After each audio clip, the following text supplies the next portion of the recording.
Hello mummies and daddies, welcome back to the moms avenue. குழந்தைங்களுக்கு cold வராமல் எப்படிலாம் prevent பண்ணலாம், அவங்க இம்யூனிட்டி பூஸ்ட் பண்ண எந்த மாதிரியான உணவுகள் கொடுக்கணும்னு ஆல்ரெடி நம்ம சேனலில் நான் வீடியோ அப்லோட் பண்ணியிருக்கேன்.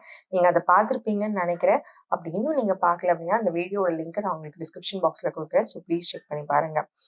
நம்ம எவ்வளோ கேர்ஃபுல்லாக இருந்தாலும் குழந்தைங்களுக்கு கோல்டு வருதுங்கிறது ரொம்பவே ஒரு சகஜமான விஷயம்.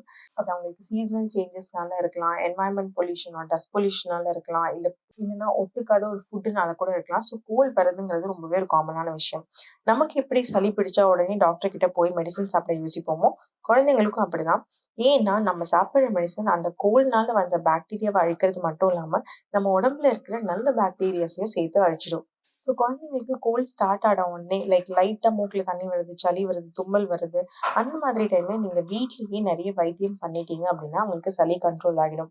நமக்கா இருக்கட்டும் இல்லை குழந்தைங்களுக்கா இருக்கட்டும் சரி, சளி பிடிச்சிருச்சு அப்படின்னா மருந்து சாப்பிட்டாலும் சரி சாப்பிடலனாலும் சரி எப்படியோ ஒரு வாரத்துக்கு சளி இருக்க தான் செய்யும். So better first home remedies follow பண்ணுங்க. கோல்ட் குறையவே இல்லை இன்னும் ஜாஸ்தியாகுது அப்படின்னா பீடியாட்ரிஷியன் கிட்ட கன்சல்ட் பண்ணுங்க.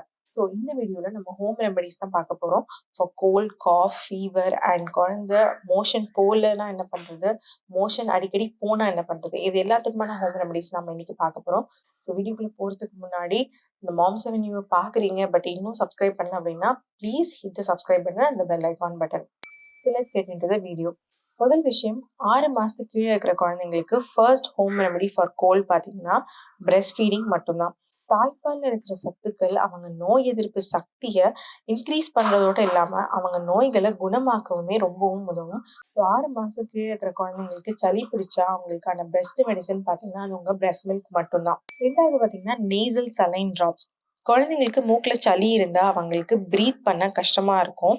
சலைன் ட்ராப்ஸ் விடுறதுக்கு நிறைய மக்கள் பயப்படுவாங்க. அச்சோ சின்ன குழந்தைக்கு போய் எதுக்கு மூக்கில் மருந்து விடணும்னு. பட் சலைன் ட்ராப்ஸ்ங்கிறது ஒன்றுமே இல்லைங்க, சோடியம் குளோரைடு இன் டிஸ்டில்டு வாட்டர், அதாவது உப்பு தண்ணி. எப்படி இதை வீட்லேயே ப்ரிப்பேர் பண்ணலான்ற வீடியோ நான் ஆல்ரெடி அப்லோட் பண்ணியிருக்கேன். So please refer that if you want. So next பார்த்தீங்கன்னா நம்ம பண்ண போகிறது வந்து ஒரு கஷாயம். இந்த கஷாயத்துக்கு தேவையான பொருட்கள் அப்படின்னு பார்த்தீங்கன்னா ஒரு கப்பு தண்ணி, ஒரு கைப்பிடி அளவுக்கு துளசி இலை, வெத்தலை காம்பு ஒரு 2, அப்புறம் ஒரு 4 மிளகு மட்டும் இடிச்சு வச்சுக்கோங்க. இது எல்லாம் ஒண்ணா சேர்ந்து கொதிச்சு 1 கப் தண்ணி 1/2 கப் தண்ணி ஆன அப்புறம் வடிகட்டி வச்சுக்கோங்க. 6 மாசத்துக்கு கீழே இருக்கிற குழந்தைங்களுக்கு ஒரு நாளைக்கு 1 டீஸ்பூன் மார்னிங் அண்ட் ஈவினிங் நீங்க கொடுக்கலாம். 6 months to 1 year பேபிஸ்க்கு ஒரு பாலாட அளவுக்கு மார்னிங் அண்ட் ஈவினிங் நீங்க கொடுக்கலாம். 1 வயசுக்கு மேலே இருக்கிற குழந்தைங்களுக்கு இதே இன்கிரீடியன்ட் கூட ஒரு 1/2 இன்ச்சு ஜிஞ்சரும் அண்ட் 2-3 கற்பூரவள்ளி இலையும் சேர்த்து கொதிக்க விடுங்க. கொதிச்சு இறக்கினதுக்கு அப்புறம் ஒரு 1/4 ஸ்பூன் தேன் கலந்து குடிப்பாட்டுங்க. இது வந்து ஒரு best remedy for cold and cough. இது கண்டிப்பா 100% ஒர்க் ஆகிற ஒரு கஷாயம். ட்ரஸ்ட் மீ, இது உங்க குழந்தைங்களுக்கு நீங்க ட்ரை பண்ணி பாருங்க. ஸோ 4வது விஷயம் பார்த்தீங்கன்னா ஆவி பிடிக்கிறது. ஸோ ஆவி பிடிக்கிறதுங்கிறது ரொம்பவே காமனான விஷயம்.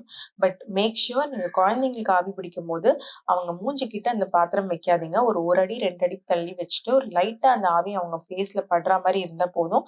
அது அவங்க நோஸ் பிளாக்ஸ் எல்லாம் கிளியர் பண்ணிடும். அண்ட் ஆல்சோ 3+ years பேபிஸாக இருந்தால் நீங்கள் வந்து ஒரு யூக்கலிப்டஸ் ஆயில் ஒரு 2-3 ட்ராப்ஸ் வந்து ஆவி பிடிக்கிற தண்ணியில் விட்டீங்கனாலும் அவங்க சளிக்கு அது ரொம்பவே ரிலாக்ஸிங்காக இருக்கும். அடுத்து பார்த்தீங்கன்னா ஹோம்மேட் வேப்பரம். பெஸ்ட் எவர் ஹோம் ரெமடின்னு இதை சொல்லலாம். நிறைய பேருக்கு இந்த வைத்தியம் தெரிஞ்சிருக்க வாய்ப்பு இருக்கு. பட் தெரியாதவங்க ப்ளீஸ் இந்த ரெமடி ஃபாலோ பண்ணுங்க. செஸ்ட் கன்ஜஷன், அதாவது நெஞ்சு சளின்னு சொல்லுவாங்களா, இது கண்டிப்பா ஓடியே போயிடும்னு சொல்லலாம். ஒரு கரண்டியை நல்லா ஹீட் பண்ணிக்கோங்க. 3 டீஸ்பூன் கோகனட் ஆயில் ஊத்துங்க. நல்லா சூடானதும் இறக்கி வச்சுட்டு அதுல மிளகு சைஸ்க்கு ஒரு 2 பச்சை கற்பூரம் போட்டுருங்க. கற்பூரம் கரைஞ்சதும் ஆயில் மிதமான சூட்ல இருக்கும் போதே குழந்தையோட மார்பு பகுதி, முதுகு பகுதி, உள்ளங்கை இந்த எல்லா இடத்துலயுமே நல்லா தேய்ச்சி விட்டுட்டு கைக்கு மிட்டன்ஸ், காலுக்கு சாக்ஸ், குழந்தைக்கு ட்ரெஸ் போட்டு விட்டுருங்க. இது வந்து நைட்டு குழந்தை தூங்க போறதுக்கு முன்னாடி பண்ணீங்கன்னா சளி வந்து அவங்களுக்கு மூக்குல அடைக்காம குழந்தைங்க நல்லா ரிலாக்ஸா கன்ஜஷன் இல்லாம தூங்குவாங்க. இதை நீங்களே கண்கூட பார்க்கலாம். இது வந்து 200%, நான் சொல்ல போனா 500% ஒர்க் ஆகுற ஒரு ரெமெடி. கண்டிப்பா இதை ட்ரை பண்ணி பாருங்க. நெக்ஸ்ட் பார்த்தீங்கன்னா டர்மரிக் மில்க். இது வந்து ஒரு proven beneficial golden milk for cold and cough ரிலீஃப்னு சொல்லலாம். இந்த டர்மரிக் மில்க் எப்படி பண்றது, இதோட பெனிஃபிட்ஸ் என்னன்றதை நான் ஆல்ரெடி நம்ம சேனல்ல வீடியோ அப்லோட் பண்ணியிருக்கேன். அந்த லிங்க்கும் நான் உங்களுக்கு டிஸ்கிரிப்ஷன் பாக்ஸ்ல கொடுக்குறேன். ஸோ ப்ளீஸ் செக் பண்ணி பாருங்க. நெக்ஸ்ட் பார்த்தீங்கன்னா கான்ஸ்டிபேஷன். இந்த ப்ராப்ளம்க்கான 6 ஹோம் ரெமெடிஸ் நம்ம சேனல்ல ஆல்ரெடி இருக்கு. பட் ஸ்டில் நெறைய பேர் வந்து கேட்டுட்டே இருக்கீங்க. பட் இந்த ரெமெடிஸ் எதுவுமே ஒர்க் ஆகாம உங்க குழந்தைக்கு இன்னும் கான்ஸ்டிபேஷன் இருக்கு அப்படின்னா, நீங்க இத ட்ரை பண்ணலாம். அது என்ன ஹோம் ரெமெடி அப்படின்னு பார்த்தீங்கன்னா, ட்ரை கிரேப்ஸ். நைட்டு வந்து ஒரு ட்ரை கிரேப்ஸ் வந்து ஒரு 5, 6 எடுத்துட்டு நல்லா வாஷ் பண்ணிட்டு சோக் பண்ணி வச்சுருங்க. அடுத்த நாள் காலையில வந்து பார்த்தீங்கன்னா, அந்த சோக் பண்ண வாட்டர்ல அந்த ட்ரை கிரேப்ஸ் இருக்கும் இல்லையா? அத லைட்டா ஸ்க்வீஸ் பண்ணீங்கன்னா, அதுலேருந்து ஒரு 2, 3 சொட்டு ஜூஸஸ் வரும். ஸோ, அந்த தண்ணீலயே இந்த ஜூஸஸ மிக்ஸ் பண்ணி, ஒரு 2 மினிட்ஸ் நல்லா அத சூடு பண்ணி, அந்த சூடு பண்ண தண்ணிய அதுலேருந்து ஒரு 1 ஸ்பூன் ஆர் 2 ஸ்பூன் உங்க குழந்தை எழுந்த உடனே காலையில எம்ப்டி ஸ்டமக்ல இத குடுத்து பாருங்க. கண்டிப்பா அவங்களுக்கு கான்ஸ்டிபேஷன் ப்ராப்ளம் இருக்காது. ஸோ மேக் ஷூர் நீங்க வந்து அந்த வாட்டர நல்லா பாயில் பண்ணி குடுக்கணும். பிகாஸ் ட்ரை கிரேப்ஸ் பார்த்தீங்கன்னா, நேச்சுரலாவே கோல்டு பிடிக்க நெறைய சான்சஸ் இருக்கு. ஸோ அதனால தான் அந்த லைட்டா அதோட ஜூஸ ஸ்க்வீஸ் பண்ணி, நீங்க நல்லா பாயில் பண்ணி குடுக்கும்போது உங்களுக்கு கோல்ட் வராது. உங்களோட கான்ஸ்டிபேஷனும் சரியா போயிடும். ஸோ அடுத்து பார்த்தீங்கன்னா, நெறைய சிஸ்டர்ஸ் இப்ப ரீசென்ட்டா நான் கமெண்ட்ல பார்க்குற விஷயம் அப்டி என்னன்னா, குழந்தை சாப்பிட்ட உடனே மோஷன் போறாங்க. So they are pooping after every meal. இந்த கமெண்ட் வந்து இப்ப ரீசென்ட்டா நெறைய நான் சேனல்ல பார்க்குறேன். இதுக்கான ஹோம் ரெமடிஸ் பார்த்தீங்கன்னா, ரொம்ப simple. Be hygienic, cook your baby food hygiene. Make sure நீங்க குழந்தைங்களுக்கு சமைக்கும்போது அவங்க காய்கறியா இருக்கட்டும், ஃப்ரூட்ஸா இருக்கட்டும், 1க்கு 2 வாட்டி நல்லா தரோவா வாஷ் பண்ணி குக் பண்ணுங்க. உங்க வீட்ல அக்வாகார்ட் ஆர் ஆர்ஓ வாட்டர் எதுவா இருந்தாலும் சரி, ஒரு தடவ பாயில் பண்ணி அந்த வாட்டரையுமே குழந்தைங்களுக்கு நீங்க குக் பண்றதுக்கு யூஸ் பண்ணலாம். அதே மாரி 6 மாசத்துக்கு மேல இருக்கிற குழந்தையோட உணவுகள்ல நீங்க டெய்லியுமே மஞ்சள் தூள், பெருங்காயம், பூண்டு, சீரகம் இது எல்லாமே சேர்த்துக்கோங்க. கண்டிப்பா அவங்களுக்கு டம்மி இஷ்யூஸ் வராது. ஸோ ஆல்ரெடி நம்ம சேனல்ல வந்து ஒரு ப்ரூவன் ரெமெடி அது என் குழந்தைக்கும் நான் ட்ரை பண்ணியிருக்கேன். நம்ம சேனல்ல ஒரு சிஸ்டர் வந்து அவங்களுமே வந்து அவங்க குழந்தைக்கு ட்ரை பண்ணி ஒர்க் ஆயிருக்குன்னு சொல்லியிருக்காங்க. கருவேப்பிலை கஷாயம். இது எப்படி பண்றதுங்கிறத நீங்க அந்த வீடியோல போய் பார்த்து தெரிஞ்சுக்கோங்க. அந்த கருவேப்பிலை கஷாயம் நீங்க குடுத்தாலும் குழந்தை வந்து இந்த மாரி சாப்பிட்ட உடனே மோஷன் போமாட்டாங்க. அதே மாதிரி இன்னொரு ரெமெடியும் இருக்கு. தட் இஸ் ஹோம்மேட் ஓமம் வாட்டர். ஓமம் ஆர் அஜ்வைன். இது வந்து ஒரு proven ingredient for dummy issues.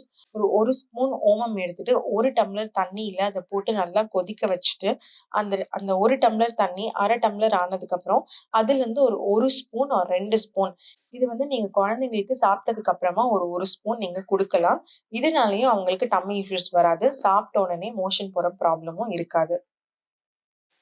So friends இந்த ஹோம் ரெமெடிஸ் எல்லாமே ட்ரை பண்ணி பாருங்க. பட் கோல்டு இருக்கும்போது எல்லா ஹோம் ரெமெடிஸையும் ஒரே நாள்ல ட்ரை பண்ணாதீங்க. கஷாயம் குடுக்கறது அண்ட் ஹோம்மேட் வேப்பர் நீங்க டெய்லி பண்ணலாம் தப்பில்ல.